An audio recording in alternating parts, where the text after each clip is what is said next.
From the Missouri School of Journalism, welcome to Global Journalist. I'm Jason McClure. When you hear the phrase witch hunt, many think of the Salem witch trials back in 17th century Massachusetts. But the practice of labeling women witches and persecuting them for alleged sorcery still takes place today in rural areas of a number of different countries in Africa, Asia, the Pacific, and elsewhere. Now, one place where witch hunts are most prevalent today is in India, where the country's Crime Statistics Bureau calculates that more than 2,500 people, almost all women, have been killed in witch hunts between 2000 and 2016. Some were tortured or publicly humiliated before being burned, beaten, or stabbed to death. Now, there's not great data on this issue, but what exists shows that many of these mob attacks on women accused of witchcraft have taken place in central and eastern India and the rural parts of states like Madhya Pradesh and Odisha, particularly in villages where traditional shamans or medicine men have a big influence on village life. Now, in a few minutes, we'll hear from three people who have been tracking this issue closely to talk about both the history of these attacks and what might be done to stop them in the future. First, we're going to bring in Ashaw Masoodi. She's an Indian newspaper journalist who's covered this issue. She joins us on the line now from New Delhi. Ashaw, welcome. Thank you, Jason. Well, this phenomenon of witch hunts has happened in many countries all around the world. India is a huge and very diverse country. Maybe if you could just start off by telling us how widespread is this belief in witchcraft? Where do you see it? So, you've already given the statistics, but to sort of give you a picture in a more concrete way, I would just say that, on an average, there's one person who's killed every third day in India in the name of witch hunting. And when we say that, it's basically just basing it on the reported stories. There are others which are not even reported in the first place. So these are just the ones which we have, which, either have gone to the police or, the newspapers have reported on it. So women have been branded as witches. You've already mentioned a little, but, they are either, if they're not murdered, so what else happens if they are fortunate enough to be fortunate enough to not be killed? So what happens with them? They're made to walk naked through the village. They're gang raped. Their breasts are cut off. Their teeth have been, there have been instances where the teeth were broken, their heads tonsured, and, apart from obviously the fact that they've been ostracized from the village. So there've been cases where witches have actually, the women who've been termed, who've been called witches, have been branded as witches. They were also forced to swallow urine, and in cases they were forced to eat human flesh as well. So these are extreme cases, but they happen widespread in India, of course. But then Jharkhand in eastern India is the one which is among the it has been on the top of the chart of witch hunting murders for a while now. Well, I want to talk about your reporting in Jharkhand in a moment, but maybe just tell us about what sorts of powers these women are alleged to have before they're attacked. They've basically, before answering that question, I would want to tell you what circumstances lead to such a labeling or branding. So it's always before, there's a sudden death in the family or a couple of families in a village, or, there's large scale death of cattle, or, there's a famine, or, even something as innocuous as inadequate monsoon rains. Or, someone fails to, conceive. All of these just become reasons enough for a village or a community to sort of start looking for reasons as to why this is happening. So, when this happens, women are actually identified. There's sort of an identification parade. You have some different states have different ways of identifying a witch. But they always keep saying, I remember going to when I was in Jharkhand, I met someone who said, it's very easy to find out a Dayan. Dayan is the word you use for witch in India. So he said that it's very easy to find a witch. You meet them because you can, he was so convinced. He said you can see it in their eyes. You can see their feet. Their feet are, they walk a certain way. They talk in a certain way. They look at you differently. You see a certain spark in their eyes. So they're actually convinced that that happens. But that said, there's this part of it being superstition is just one aspect of witch hunting, which I really want to keep stressing on, because even though there were a good enough number of people who told me, yes, this is because, they're actually Dians, they're actually witches and all of that. But there were a lot of, when you look at the backstory of it, it's not just superstition. So the reasons, if you actually categorize it, is, most of the victims, there are single women, they are unmarried, they are widowed. So the reasons have mostly been either land rights. It begins with land rights. It's lack of medical facilities in tribal areas mostly. So, you have a famine, you have like a few people die in the village. So you visited a village, I think it was called Baralagra, where both a mother and a daughter had been attacked and killed. By the people, by their relatives, by people who lived in the same villages then. Maybe if you could just tell us their story. So, that's the thing. It's a very similar story. There's no, there are two women who are fiercely independent. So that is a sort of a thing. That's again a problem. They're two women who were talking about, they were very openly talking about the rights that they had and everything. So they were already, they were chosen based on that. So that's the whole thing. And everyone was justifying. When I went and visited these places, this place, particularly the village, everyone was justifying the murder. No one actually was, to my surprise, there was no one actually saying that, what happened was bad, because they were so convinced that they needed to be killed. And it was very gruesome, the way they were strangled, the way they were, one of the bodies was actually pushed under a huge rock after they were literally dragged through the village. So, but the people kept saying that, this was required. We had to do it. They were going to destroy us, our cattle. What did the villagers say the motivation was to kill these two women? And this was in Jharkhand in eastern India. Yeah. So that's the thing. They kept saying that, why do you think our cow died? Suddenly a man tells me, the next door neighbor is telling me, why did the cow die? 3 cows died. That can't happen suddenly. That obviously happened because of them. So for any tragedy that happened in the neighborhood, they all attributed it to the women. So that's the whole thing. It's very easy. They become easy targets. One person, for example, one family employs an ojha. That's basically a witch doctor. And the person identifies this one particular woman or two women, and then everyone, for anything that's happened in the village, everyone would attribute everything to these two women. So then it's just, it's a cycle, and everyone is constantly blaming, and then the women obviously have how would they justify, the entire village is pointing fingers at them. People are convinced that they are the ones who are responsible for whatever loss the other families are facing. So they obviously, there's no way they could protect themselves. Well, Ashaw Masoodi, thanks so much for joining us. Thank you. This is Global Journalist. On today's program, we're talking about the practice of witch hunts in India, where official statistics show that about 150 women each year are killed after being accused of sorcery. Now, we just spoke with the Indian newspaper journalist Ashaw Masoodi. To learn more about this, we're going to bring in 3 other people who have been tracking this issue. Joining us from New Delhi is Mahdu Mehra. She's a lawyer and executive director of the group Partners for Law and Development. Also with us from Palo Alto, California is Seema Yasmin. She's a journalist and medical doctor who's reported for outlets including the Dallas Morning News, Scientific American, and CNN. She's currently a John S. Knight Journalism Fellow at Stanford University. And on the line from New Delhi is Shashank Sinha. He's an historian and author who has studied witch hunts in India and who currently works for the publishing company Routledge South Asia. Welcome to all of you. Mahdu Mehra, let me start with you. You heard us talking earlier to Ashaw Masoodi about some of the statistics on women killed through witch hunts here. What are the prosecution rates and the conviction rates? How often are people brought to justice for doing this? Well, I've looked at all the police cases in some of the districts in at least 4 states of India. And I've looked at all the High Court and Supreme Court judgments. So at the police station level, what we have is a lot of cases which are not necessarily of murder, but are of beating, evictions, destruction of property, and mob violence. All of it are orchestrated by a mob.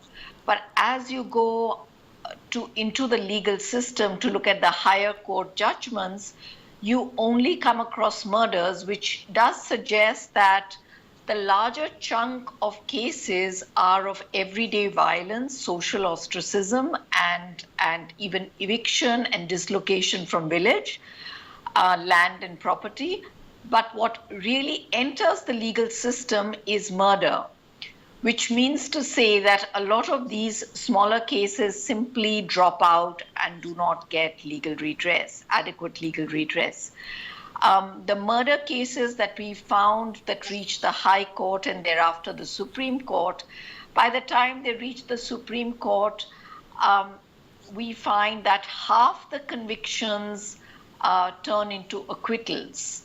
So to begin with, there must be many more cases because all we get to see in the first Court of Appeal, which is the High Court, is the conviction and the acquittal cases. So we had about 60 cases as the entire universe we studied. That's up to 2012. And in that, by the time we reach the Supreme Court, those 60 cases, only 21 continue with sustain the convictions. So they all drop out. And the reason for dropping out is very poor investigations. Not key witnesses not being called for during the trial. And so it's a very weak case to sustain beyond reasonable doubt.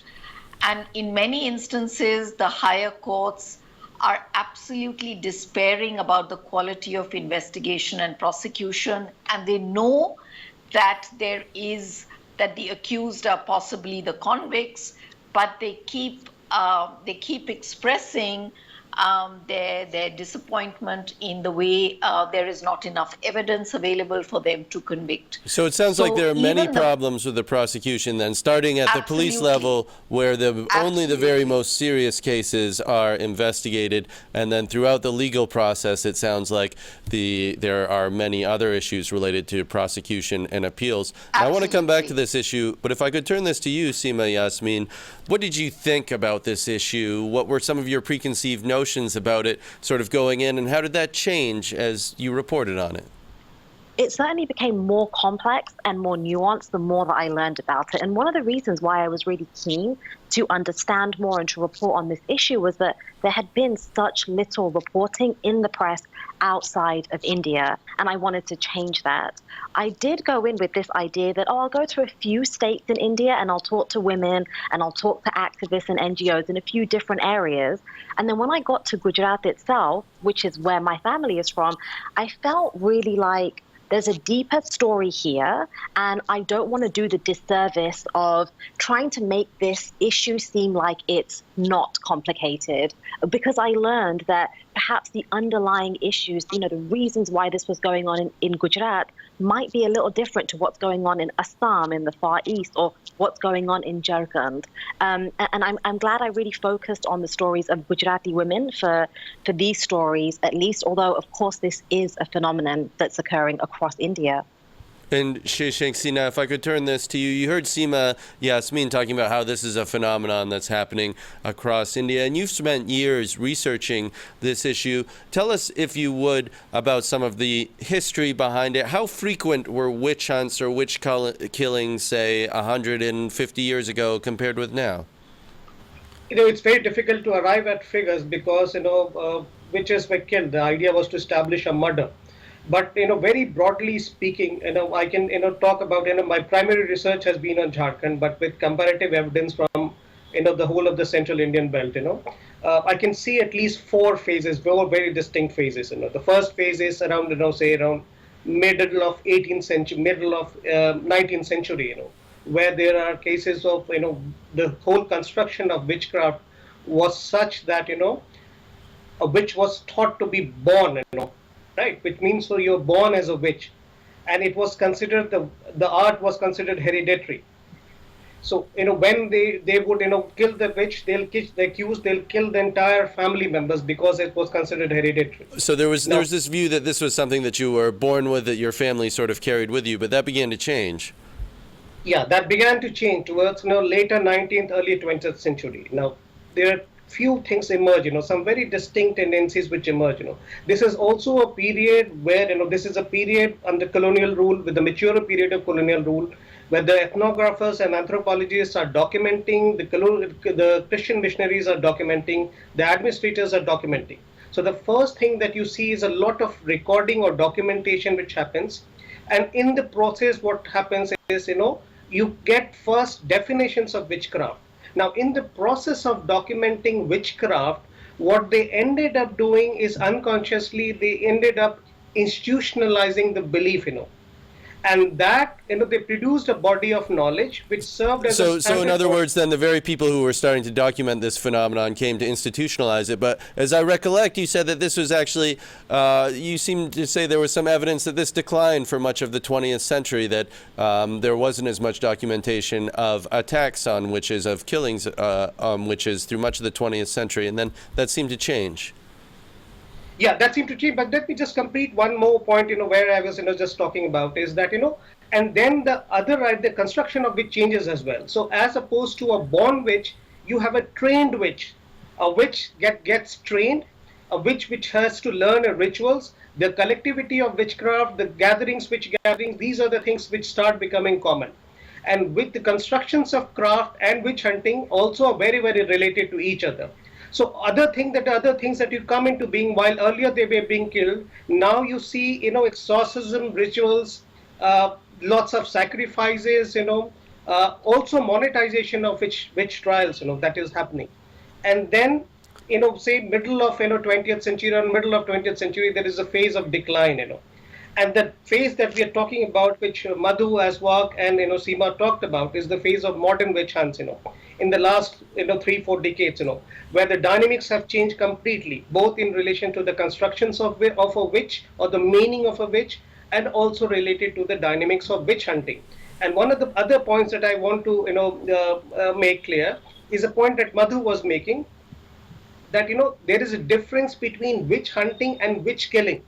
So the figures that we are talking about are figures about witch killing, not about witch hunting, but witch hunting takes place in a more profound ways through a lot of activities. And this may be something that doesn't necessarily end in the killing of a witch, then, is what you're saying, is that this practice of witch hunting goes on, it's much more widespread, or was more widespread previously, but what's happened more recently, it sounds like, is that some of these incidents have become more violent. But let me turn this to Mahdu Mehra, if I could then. Talk to us just a little bit about what you see as some of the motivations for this. Shashank was talking about the superstition, but it sounds like there are other motivations perhaps beyond that.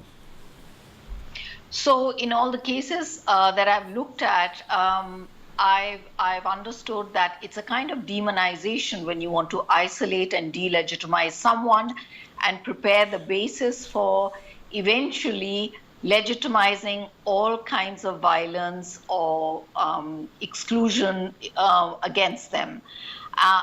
And superstition might be an easy vocabulary that is available in the current context of demonizing. But the reasons really are quite different, and we found that there were economic jealousies, prosperities amongst peers, not necessarily amongst very divergent groups, often in the same extended family, because a lot of my sort of data is about women who are targeted by their extended relatives or their neighbors. It could be a stepmother that is not liked, or even a farm laborer who's demanding her wages and who's not been given wages for some time. So there could be various reasons which end up creating a situation of showing or putting a person in their place, and legitimizing such violence or a collective action. But interestingly, in the case documentation carried out by my organization through field workers who are embedded in the community, showed that there's more than one narrative within the community. It is not as if everyone buys the witch hunting narrative. It's not as if everyone believes that there is witchcraft involved. You hear about different perspectives on the story, through neighbors who are too fearful of speaking out loud. Seema Yasmin can add to that. You spoke with some women in Gujarat. I think their names were Susila Ben and Madhu Ben, who had been in some sort of conflict with men they were related to over going to the bathroom in their fields, basically. And the conflict just seemed to get much worse over time. Tell us what happened to them. That's correct. So this story was about women who had been bequeathed land, and they owned really fertile land and were making their living from farming this land and growing lentils and things.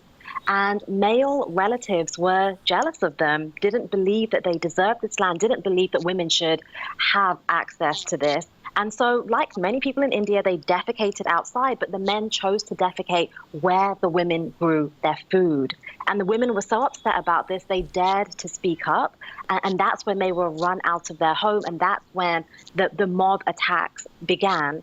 And I have to agree with Madhu that it's complicated and it's so nuanced. And that's why I kind of wanted to focus my story on one region, on a few women. But what I did find that connected all of these women and that connected the phenomenon of witch hunting was patriarchy and misogyny, a deep hatred of women, and a belief that women shouldn't have land, shouldn't have a home. So there were different reasons I found that women would be targeted.